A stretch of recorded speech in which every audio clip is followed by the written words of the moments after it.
In this video, I will go over the Debt tab of the MSA Analyzer.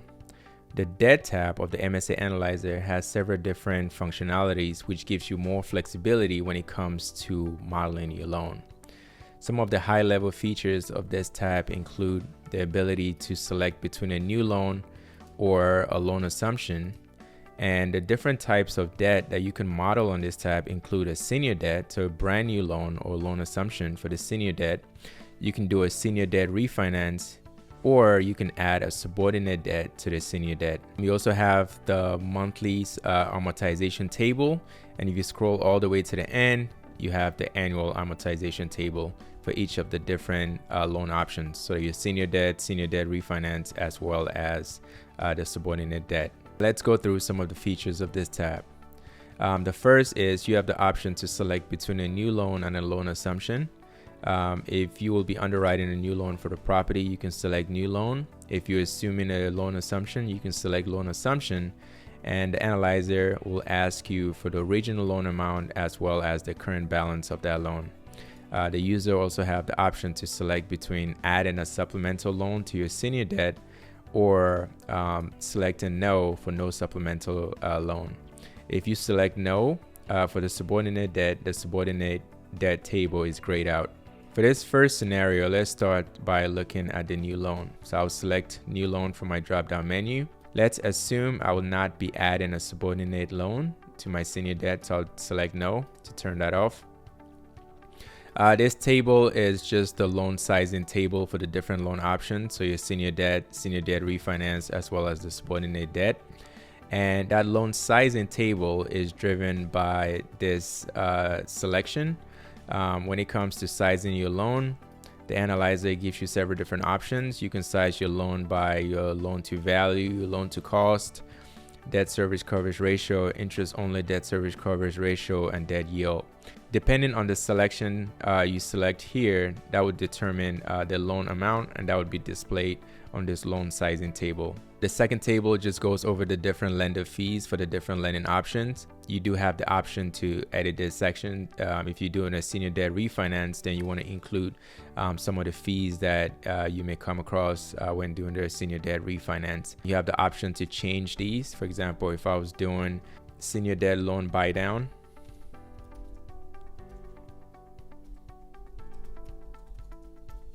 rate buy down,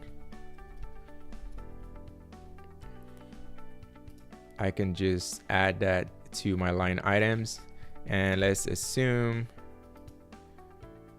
for this option, let's assume we will be doing a 2% rate buy down. So I'll do 2% of my loan amount. The way to model your debt is similar for all three options. So your senior debt, refinance, as well as subordinate. So I'll go over the senior debt, but the process is the same if you were doing a senior debt refinance or subordinate debt. There are one or two changes which I'll highlight in a little bit. Let's assume we're doing a new loan on this property, and the type of loan, you have the option to do either a fixed rate loan or floating rate loan. Let's start by doing a fixed rate loan. If you select floating rate loan, you just have to make sure you update the SOFR table, and I'll do that in the next scenario. So let's select fixed rate loan. The fixed rate loan is made up of two metrics. So that's your treasury index as well as the lender spread. The analyzer asks for the current fixed interest rate index. So that can either be your 5-year treasury, 10-year treasury, or the 7-year treasury. And I have the link already embedded here. So you can just click on that item.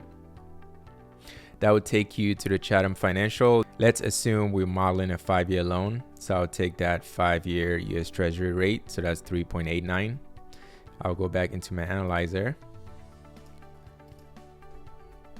I'll type in 3.89%.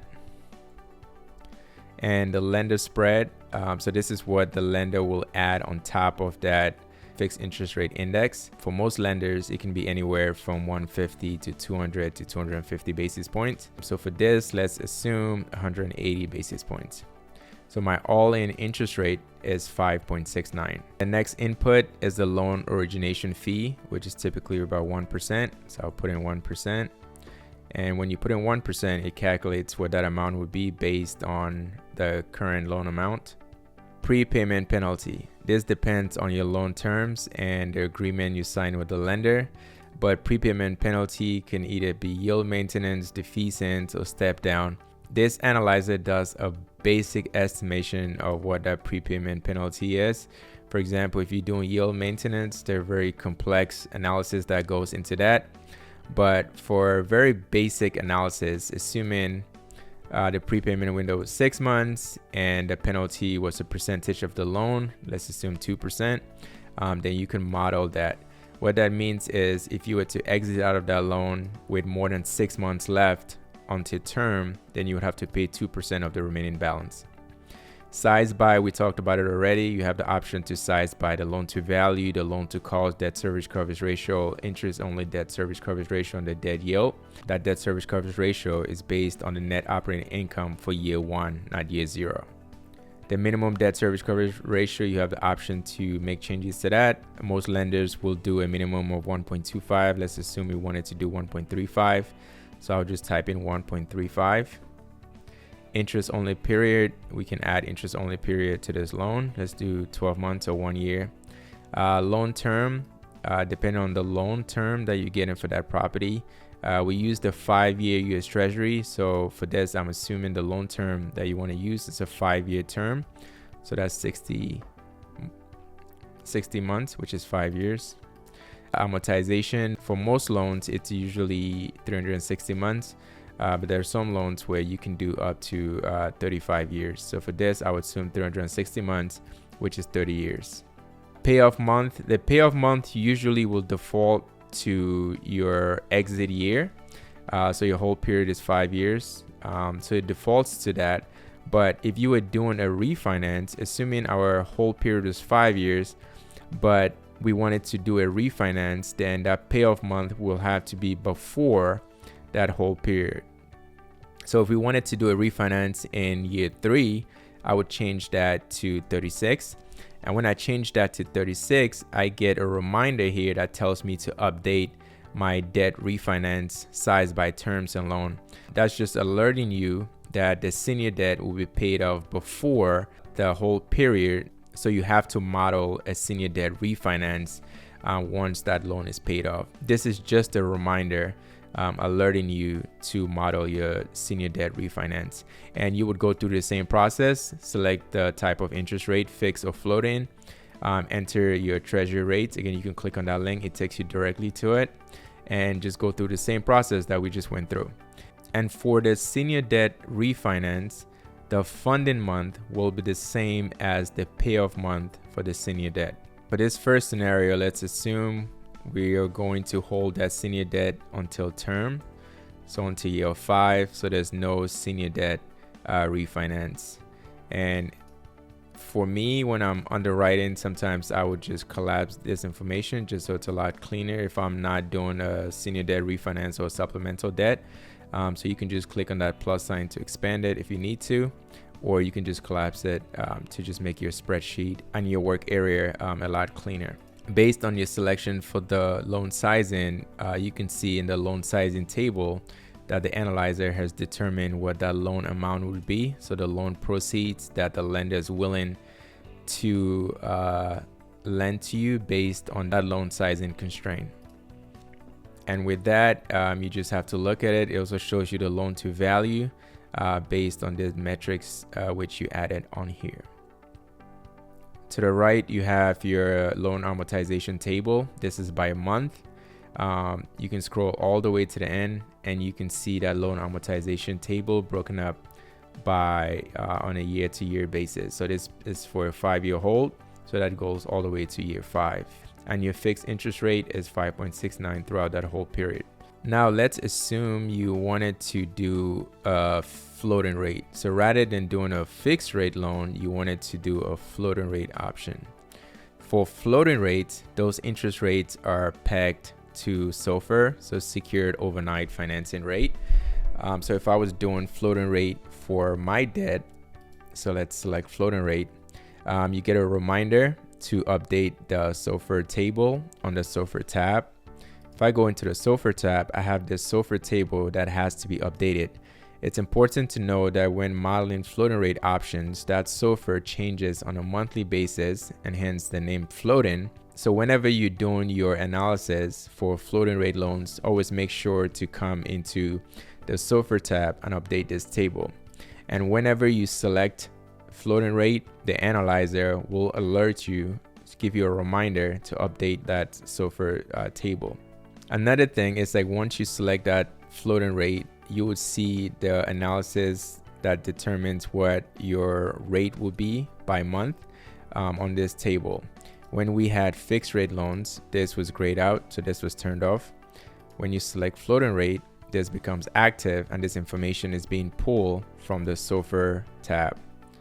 Now, how do we update the SOFR tab? Outline in detail the step-by-step instructions for updating the SOFR table. You would have to pull the 1-month term SOFR forward curve data from Chatham Financial website. The link is embedded in this cell. If I just click on that link, this takes me directly to the term SOFR and the Treasury forward curve. If you select download, it asks you to log in.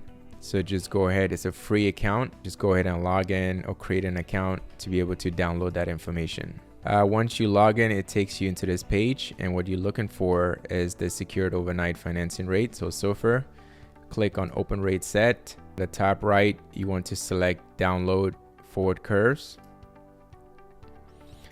This is going to download the spreadsheet onto your local drive.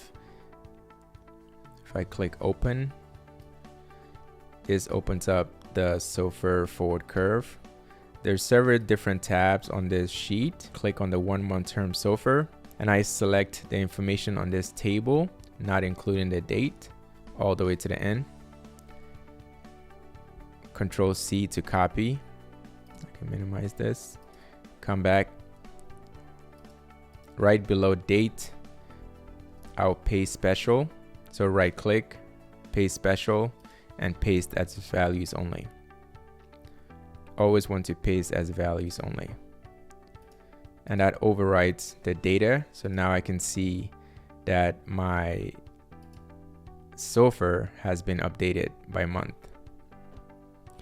If I go back into my debt tab, one thing you have to make sure is that this date is driven by the date that you mentioned that you were going to close. Based on when we're underwriting this deal, if we look at the SOFR, it's from 10/16. So let's assume that we plan to close 11/1. That way we can easily verify the information. So 11/30, if I go back into my SOFR, I can see 10/16, 11/18, SOFR is 4.62. 11/30, 4.62. 12/31 is 4.47. So that's my 1-month term SOFR, 4.47. And using that SOFR data, the analyzer then determines what your all-in interest rate would be using that SOFR and the lender spread. With SOFR updated, the next input is the lender spread. This is usually higher for floating rate loans, so it can be anywhere from 200 to 300 basis points. So let's do 250 basis points. So we have our SOFR, our 1-month term SOFR. We have the basis points over the spread, which is 2.5%.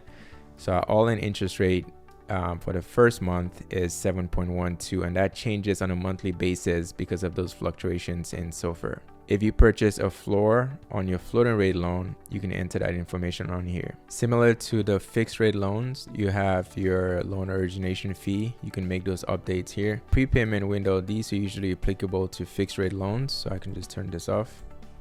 And for floating rate loans, if this is a bridge debt, let's assume we're doing a bridge debt and a floating rate loan, that's usually sized by loan to cost.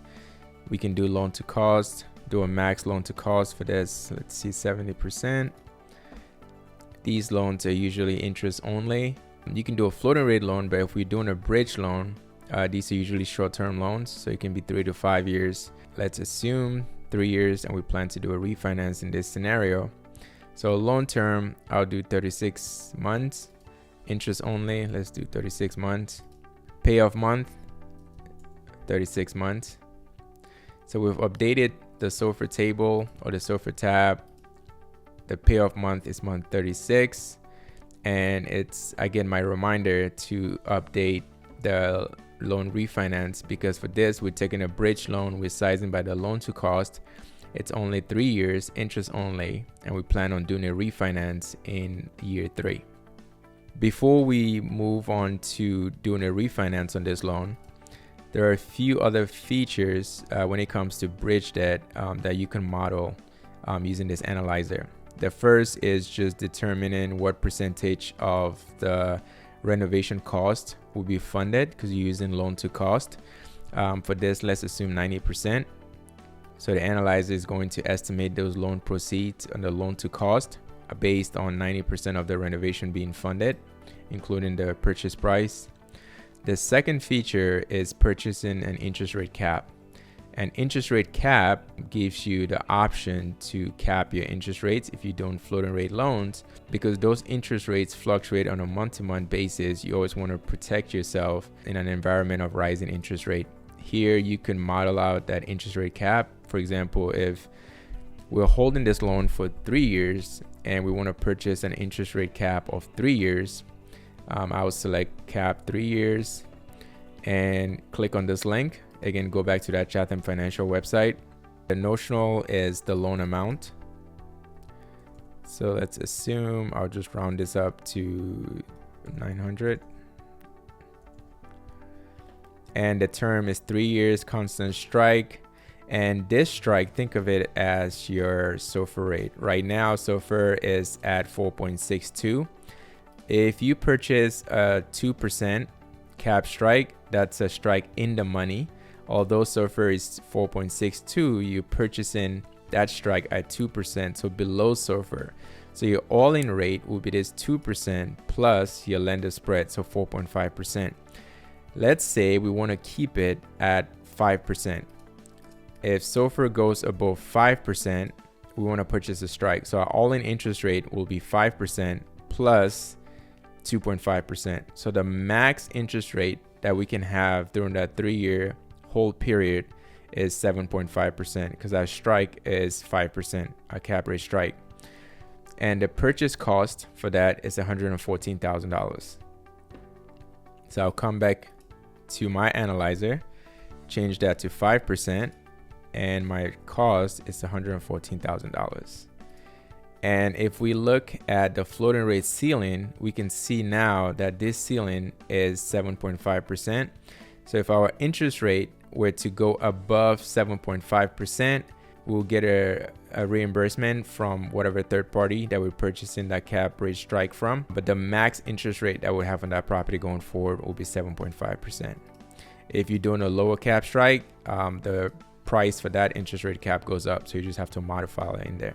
So when it comes to floating rate, make sure to update the SOFR table. If you're doing a refinance, you want to make sure you model the refinance section, which we're going to do next, and you want to purchase an interest rate cap if you are purchasing an interest rate cap. So you do have that flexibility to perform all of those features.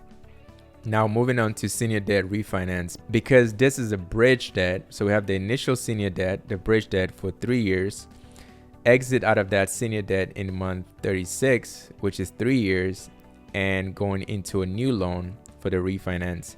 To model a loan, a senior debt refinance is a similar process. Let's assume we plan to convert from a floating rate loan to a fixed rate loan. Again, I'll look at my fixed interest rate index, so the 5-year to 10-year treasury, and this is the index 3 years from today. You can go into the same website, Chatham Financial. Once you log in, go to open rates. Similar to the SOFR table, I want to download my forward curves, but this time I'm trying to see what the projections are for the 5-year US Treasury yields. So 3 years from today, that's 11/30/27.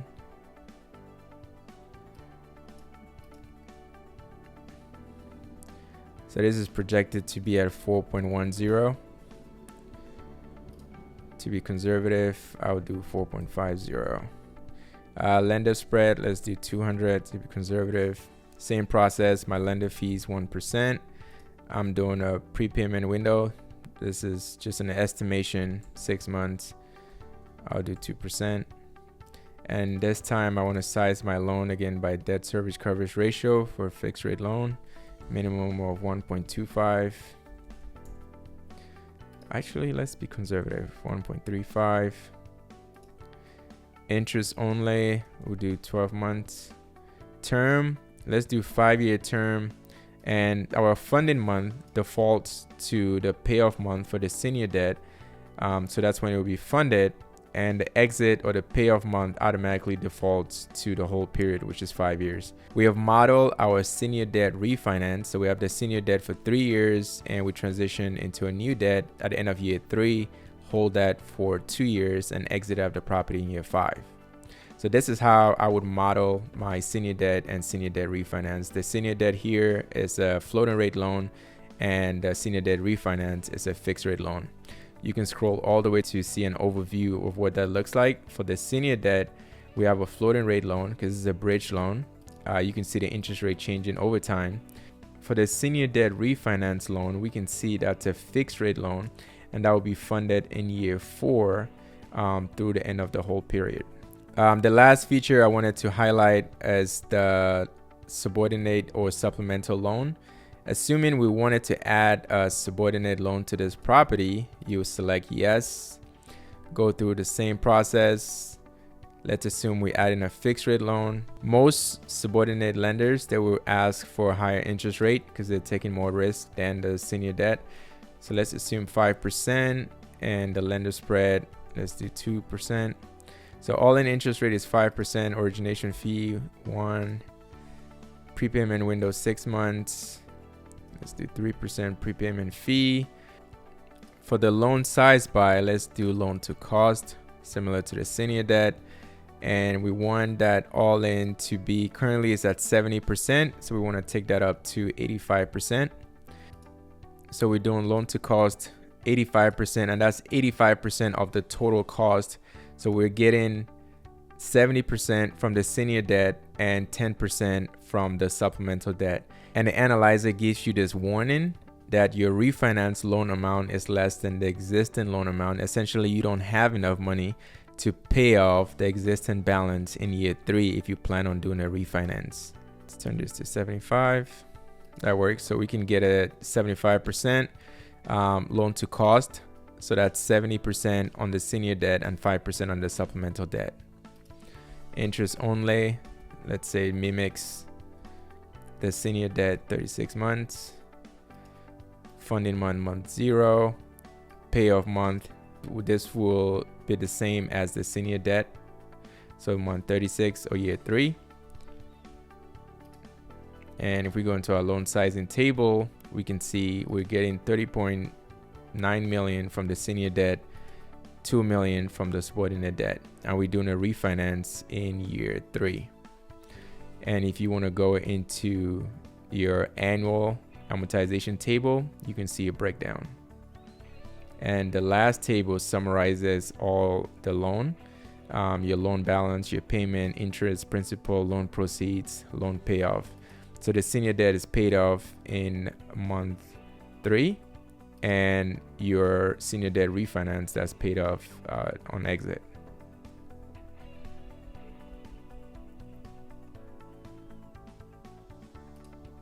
We already talked about the SOFR tab when we were discussing the floating rate loans. The instructions for pulling that SOFR data, it's outlined here. Just remember, if you're using the Chatham Financial website to update this table, you'd have to create a free login account to be able to download that spreadsheet. And that wraps up the loan tab of the MSA Analyzer. All this information is detailed in the PDF tutorial. If you have any additional questions, please visit us at www.msanalytica.com.